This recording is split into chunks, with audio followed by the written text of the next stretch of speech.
प्यारे बच्चों नमस्कार। कैसे हैं आप सभी लोग। आशा करता हूं कि आप लोग जहां भी होंगे, जैसे भी होंगे, स्वस्थ होंगे और मस्त होंगे। आज हम इस सेशन में बात करने वाले हैं प्यारे बच्चों वाक्य शुद्धि का जो दूसरा नियम है, जो आपके कॉम्पिटिटिव एग्जाम में ज्यादातर पूछा जाता है और अधिकतर बच्चों का कहना है कि सर वाक्य शुद्धि गलत हो जाता है। देखिए प्यारे बच्चों, जब उन चीजों से हम हुबहू वाकिफ नहीं होते हैं तो वही प्रश्न हमारे गलत हो जाते हैं। आज हम वाक्य शुद्धि का दूसरा नियम बताने वाले हैं जो आपके कॉम्पिटिटिव एग्जाम में ज्यादातर पूछे जाते हैं, पर जो आप पढ़ते हैं आपको हमेशा और हमेशा के लिए कठिन प्रतीत हो रहा था। आज वही प्रश्न पढ़ने के बाद हमेशा और हमेशा याद रखना, वही प्रश्न आपके लिए सरल प्रतीत होंगे। क्या है उसके पहले हम और चीजों पर बात कर लेते हैं। बहुत सारे बच्चे कह रहे थे कि सर रेगुलर क्लास करिए। देखिए स्टूडेंट, अभी थोड़ा शेड्यूल मेरा बिजी चल रहा है। जैसे शेड्यूल सही हो जाता है एक दो दिन में हम आप लोग को कम्युनिटी पोल के माध्यम से बता देंगे और ये लाइव क्लास आपकी रेगुलर चलेगी, है ना। आइए उन अनछुए पहलू को जो आप छूने का प्रयास तो करते हो पर नहीं छू पाते हो, देखते हैं। आज देखने के बाद वाक्य शुद्धि का प्रश्न आपको लगेगा बेहद ही आसान है।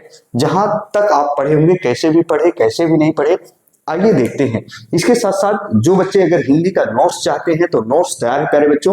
व्हाट्सएप नंबर अभी हम लास्ट में देते हैं, आप लोग परचेज करिएगा जैसी आपकी इच्छा हो, लेकिन आप अच्छे से पढ़िए। आइए वाक्य शुद्धि का जो दूसरा नियम है प्यारे बच्चों, नियम नंबर 2 की बात करें अगर हम, जी हाँ, नियम नंबर 2 की बात करें। वो नियम नंबर 2 क्या है? मेरे द्वारा कराए गए ध्वनियों के उच्चारण को बहुत ही मनोयोग से आप सुनिएगा। जहां किसी वाक्य में कालवाचक और स्थान सूचक संज्ञा शब्द दोनों आते हैं, जहां किसी वाक्य में कालवाचक और स्थान सूचक संज्ञा शब्द दोनों आते हैं, ऐसी दशा में कर्ता के ठीक तुरंत बाद किसको रखा जाना चाहिए। जैसे ऐसे प्रश्न हम रखने वाले हैं इस एग्जाम्पल में, जिसको देखने के बाद आपका दिलो दिमाग काम करना बंद कर देगा, लेकिन आज के बाद वही प्रश्न बेहद ही आसान लगने लगेंगे प्यारे बच्चों। जैसे देखिए, अगर प्रश्न मैं दूं यहां, जैसे ए नंबर, यहां ट्रेन, प्यारे बच्चों ट्रेन प्लेटफार्म से, ट्रेन प्लेटफार्म से अभी अभी रवाना हुई, अभी अभी रवाना हुई। अभी आप ये देखेंगे सभी प्रश्न सेम आपको दिखाई देंगे। आप सोचेंगे कौन सा प्रश्न हम सही करें, यही एग्जाम में आ गया तो क्या करोगे। ऐसे कोई भी प्रश्न आएगा इस पर आधारित तुरंत सॉल्व करोगे। बी नंबर देखो,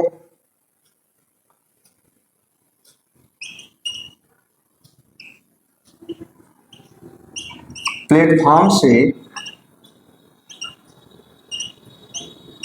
ट्रेन अभी अभी रवाना हुई।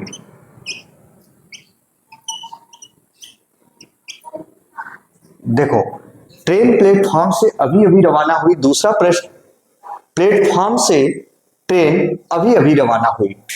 तीसरा प्रश्न जो मैं रख रहा हूं प्यारे बच्चों, अभी अभी ट्रेन प्लेटफॉर्म से रवाना हुई, रवाना हुई। फिर हम दे रहे हैं यहां डी नंबर, ट्रेन अभी अभी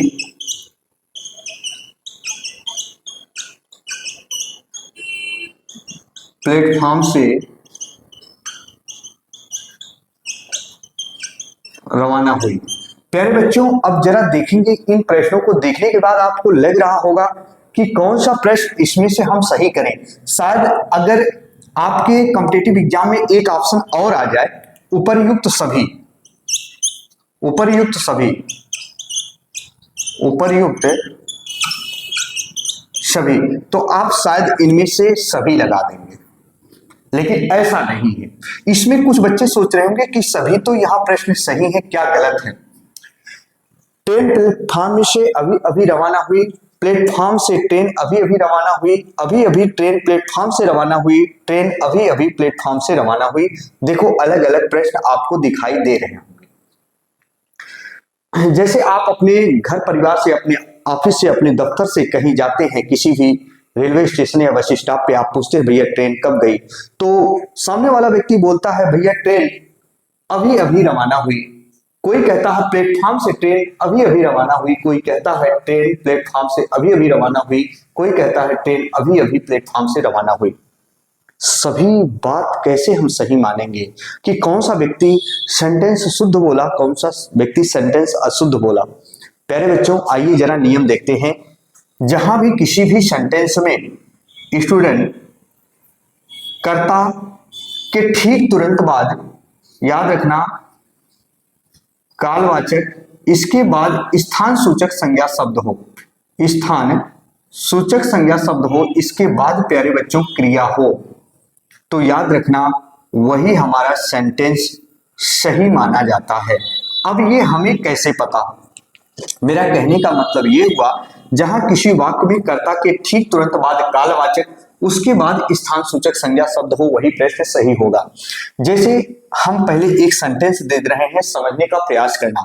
जैसे मैंने कहा गरिमा, गरिमा मंदिर, मंदिर रोजाना जाती है, रोजाना, रोजाना या प्रतिदिन जाती है।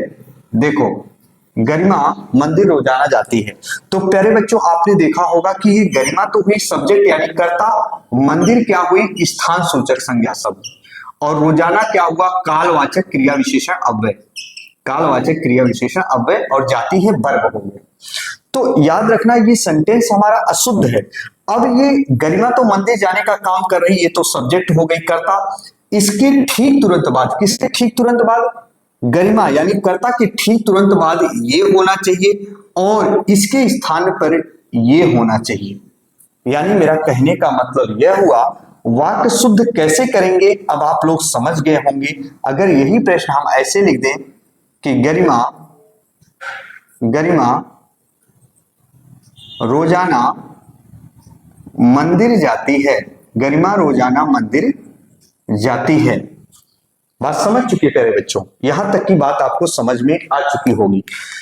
तो जैसे देखो गरिमा रोजाना मंदिर जाती है, अब ये सेंटेंस हमारा सही हुआ। अब यहां देखो, इसको पढ़ो, फिर व्हाट्सएप नंबर हम दे रहे हैं, परेशान बिल्कुल मत होना। ट्रेन प्लेटफॉर्म से अभी अभी रवाना हुई, तो ये प्लेटफॉर्म स्थान सूचक संज्ञा शब्द, ये कालवाचक क्रिया विशेषण अव्यय। प्लेटफॉर्म यहां स्थान सूचक संज्ञा शब्द पहले रख दिया, और ट्रेन यहां रखा, समय यहां रख दिया। पहले यहां कालवाचक क्रिया विशेषण अव्यय रख दिया, फिर यहां देखो स्थान सूचक संज्ञा शब्द रख दिया। तो हमारा सभी प्रश्न यहां गलत है। याद रखना सिर्फ डी क्वेश्चन यहां सही है, डी ऑप्शन, कि ट्रेन अभी अभी प्लेटफॉर्म से रवाना हुई, ये हमारा डी ऑप्शन सही है। और बच्चे क्या करते हैं, लगता है उनको सभी सही है, इस पे क्लिक कर देते हैं, इतना याद रखना। तो ये डी ऑप्शन सही होगा। ट्रेन जो सब्जेक्ट के रूप में हुई अभी अभी, ये कालवाचक क्रिया विशेषण, और प्लेटफॉर्म क्या है स्थान सूचक संज्ञा शब्द, रवाना हुई ये वर्ब हो गई। प्यारे बच्चों समझ पाए? ऐसे प्रश्न आते हैं। तो जैसे गरिमा मंदिर रोजाना जाती है, ये प्रश्न हमारा क्या हुआ, गलत हुआ, लेकिन गरिमा रोजाना मंदिर जाती है, ये प्रश्न हमारा क्या हुआ, सही हुआ। बात समझ चुके? जैसे हम कह दें पिताजी दिल्ली कल जाएंगे, ऐसे नहीं, हम कहेंगे कि पिताजी कल दिल्ली जाएंगे। ये प्रश्न बहुत ही इंपॉर्टेंट होते हैं। इसके साथ साथ आप मोबाइल नंबर यहाँ नोट कर सकते हैं प्यारे बच्चों, आप इस पे व्हाट्सएप कर सकते हैं। हिंदी ग्रामर का संपूर्ण नोट्स अच्छे से तैयार है, पर आपको कैसे पढ़ना है, क्या पढ़ना है, कहां से पढ़ना, अगर ये समझ गए तो आप सफलता के दरवाजे के करीब पहुंच जाएंगे। लीजिए व्हाट्सएप नंबर प्यारे बच्चों 9889790705, ये व्हाट्सएप नंबर है, इस पे आप व्हाट्सएप कर सकते हैं, नोट्स परचेज कर सकते हैं किसी भी कॉम्पिटिटिव एग्जाम के लिए। लेकिन यूपीटीपीएससी का कोई भी एग्जाम हो हिंदी नोट्स से संबंधित, उसमें मैंने अपवाद वाले प्रश्न रखा, हर एक चैप्टर में क्या क्या प्रश्न पूछे गए हैं, कौन सा नियम कहां लगेगा, सारा कुछ मैंने रखा है निम्नतम शुल्क पर। तो 9889790705 ये व्हाट्सएप नंबर है प्यारे बच्चों, है ना। तो चलिए इसी के साथ, अगर वीडियो अच्छा लगा हो तो चैनल पर नए हो, चैनल को सब्सक्राइब जरूर कर लीजिएगा, बेल आइकन को जरूर प्रेस कीजिएगा। चलिए प्यारे बच्चों, तब तक के लिए जय हिंद, जय भारत।